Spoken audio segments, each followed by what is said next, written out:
ప్రభు యేసుక్రీస్తు నామములో మీ అందరికీ శుభములు. సామాన్య 30వ గురువారము. మన ప్రభువైన క్రీస్తు యేసు ద్వారా మనకు లభించిన దేవుని ప్రేమ నుండి మనలను ఏదియు వేరు చేయజాలదు. మొదటి పట్టణము పునీత పౌలు గారు రోమీయులకు రాసిన లేఖ 8వ అధ్యాయము 31వ వచనము నుండి 39వ వచనం వరకు. ఇవి అన్నీ తెలిసిన మనము ఏమందుము? దేవుడు మన పక్షమున ఉన్నచో ఇక మనకు విరోధి ఎవడుండును? ఆయన తన సొంత కుమారుని కూడా మనందరి కొరకై సమర్పింప వెనుదీయలేదు. మరి ఇతరమైన సమస్తమును కూడా మనకు ఉచితముగా ఇచ్చివేయడం? ఎన్నిక అయిన దేవుని ప్రజలపై ఎవడు నేరారోపణ చేయును? దేవుడే వారిని నిర్దోషులుగా ప్రకటించును గదా. ఆయనచో శిక్ష విధించువాడు ఎవడు? క్రీస్తు యేసే. ఆయన చనిపోయి జీవముతో లేవనెత్తబడి దేవుని కుడి ప్రక్కన ఉండి మన మధ్యవర్తిత్వముగా మన కొరకై విజ్ఞాపన చేయువాడు. కనుక క్రీస్తు ప్రేమ నుండి మనలను ఎవరు వేరు చేయగలరు? బాధ, కష్టము, హింస, క్షేమము, వస్త్రహీనత, ప్రమాదము, యుద్ధము, మరణము గాని అట్లు చేయగలదా? లేఖనమందు వ్రాయబడినట్లుగా నీ కొరకై మేము దినమంతయు మరణాపాయములో ఉన్నాము, చంపబడనున్న గొర్రెల వలె ఎంచబడుచున్నాము. అయితే మనలను ప్రేమించిన ఆయన ద్వారా వీనినన్నింటిలో మనకు ఎక్కువ విజయము కలదు సుమా.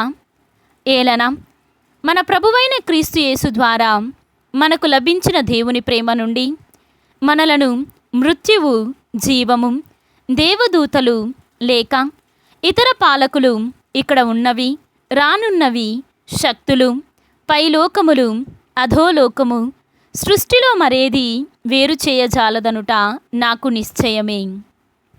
ఇది ప్రభువాక్కు. సర్వేశ్వరునికి వందనములు. భక్తి కీర్తన. నా దేవుడైన ప్రభు, నీవు ప్రేమామయుడవుగాన నన్ను రక్షింపుము. ఈనాటి సువిశేషము పునీత లూకా గారు వ్రాసిన సువిశేషము 13వ అధ్యాయము 31వ వచనము నుండి 35వ వచనము వరకు.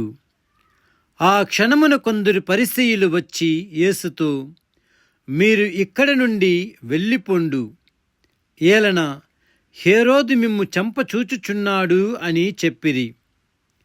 ఆయన వారితో, మీరు వెళ్ళి ఆ నక్కతో ఇట్లని చెప్పుడు, నేను ఈనాడు రేపు దయ్యములను పారద్రోలెదను, రోగులను స్వస్థపరచెదను, 3వ రోజున నా పని పూర్తి చేసేదను.